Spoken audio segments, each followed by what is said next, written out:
Today it's only right we talk about Friday the 13th and some unbelievable, questionable occurrences that have taken place on this date.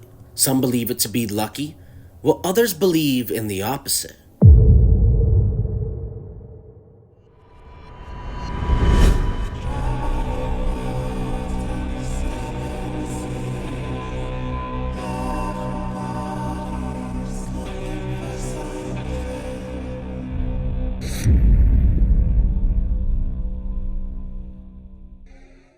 Now, do you know where or how this stigma of Friday the 13th came from?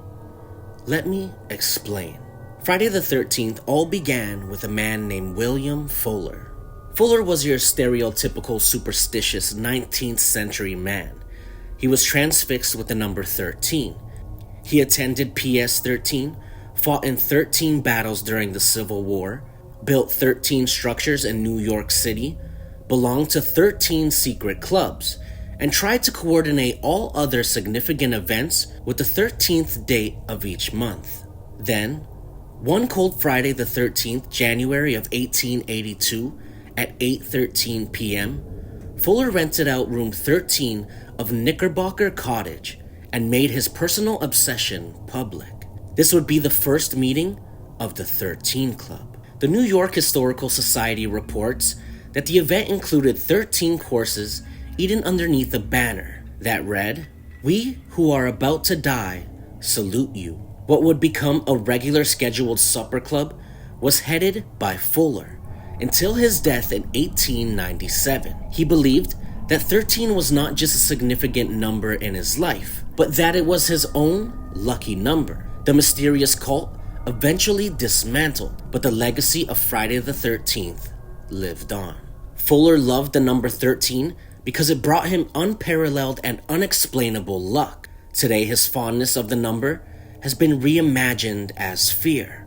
Most people believe the number is haunted and can only result in adverse happenings, not supper clubs. Whether Friday the 13th makes you want to hide under the covers or have your friends over for dinner, like Fuller, these freaky events may prove that there is some truth to those Friday the 13th superstitions. Now, Friday the 13th goes way beyond William Fuller. It actually goes all the way back to Christ. Friday the 13th combines two taboos that come from the Bible, based on the story of the Last Supper of Jesus. The disciple who betrayed Jesus, Judas, arrived as the 13th guest. The supper happened on a Thursday, and Jesus was crucified on the Friday. So 13 is associated with that terrible event. The date Friday the 13th is said to also be associated with the Norse mythology. It's said that a dinner of 12 was taking place in Valhalla when the god of mischief, who was known as Loki, arrived uninvited to the dinner and tricked God Hodder into killing his brother Balder, who was the god of light, joy, and kindness.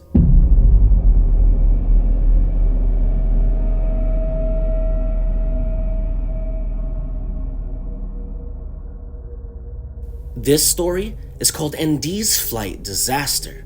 Many people are reluctant to fly on Friday the 13th, but the Aviation Safety Network, known as ASN, debunked the superstition by researching the rate of fatal plane crashes on the date and found it was actually lower than the average of other days of the month. Still, a number of mysterious and tragic plane crashes have occurred on the infamous date. On Friday, October 13th, 1972, two major plane crashes occurred. One was a large plane that was carrying a Uruguayan rugby team. The other, a large plane flying from Paris to Moscow. The death toll from both crashes was more than 200. While the Moscow-bound plane resulted in death of everyone on board, 28 people survived the initial plane crash in the Andes. But they truly had to survive. The plane went down October 13th, but the sole 16 survivors were rescued 72 days after the crash. To endure the harsh climate of the mountains, the men did everything they could to survive.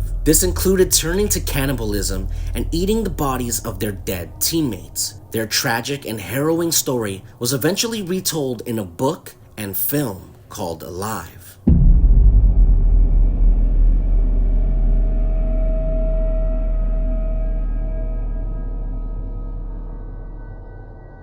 This next story is called the Black Friday bushfires. Weird natural disasters are also known to occur on the 13th. In October of 2006, a blizzard hit Buffalo, New York, leaving 22 inches of snow on the ground. In 1970, a deadly cyclone struck Bangladesh and killed at least 300,000 people. One particular disaster is remembered in Australia as Black Friday. Over a dozen towns were destroyed and 71 people died from an uncontrollable bushfire in Victoria on Friday, January 13th, 1939. The day is memorialized as Black Friday to honor those who died. It is considered the worst bushfire in Australia's history.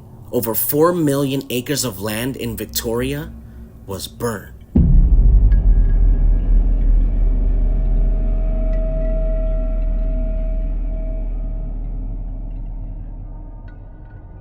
Now this next one has to do with Friday the 13th saga. Our manifested fear of Friday the 13th could easily be traced back to a movie of the same name, which was first released in 1980.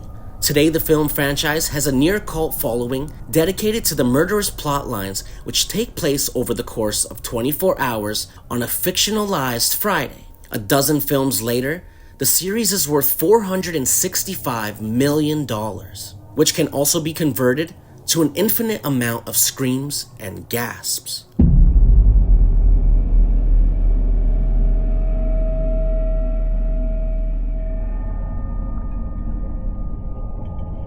This next story is called 38 Witnesses. The murder of Susan Kitty Genovese has gone down as one of the most shocking crimes in history, not only because it involved the sexual assault and murder of a young girl, but because there was a lot of witnesses.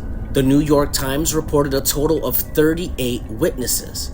The crime occurred on March 13th, 1964, in Kew Gardens, Brooklyn. Genovese, 28, was attacked by a man named Winston Moseley, aged 29, in the middle of a road that was surrounded by apartment buildings, with windows overlooking the area. No one called the police or intervened. The neighbors gave a bunch of excuses as to why they didn't call the police or try to stop the attacker. These included, "I was tired, I didn't want to get involved, and we thought it was just two lovers fighting." The police said that based on the timeline of Genovese's attack, there was a chance for her to be saved. Moseley recently died in prison at the age of 81. Creating a sort of closure to a case that would later become the center of many psychology classes regarding the perplexing idea of the bystander effect.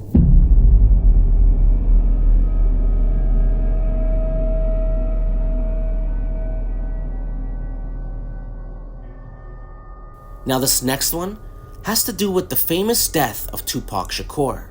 On September 7th, 1996, a white Cadillac pulled up alongside rapper Tupac's car and opened fire into the vehicle. He was shot 4 times and was immediately taken to the hospital, where he quickly lost consciousness. He underwent a few surgeries and was placed in a medically induced coma. He died on Friday, September 13th, 1996.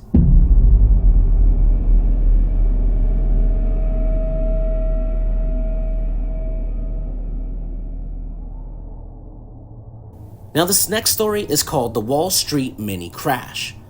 Another Freaky Friday in October 1989, Wall Street had a mini freakout following a mini crash.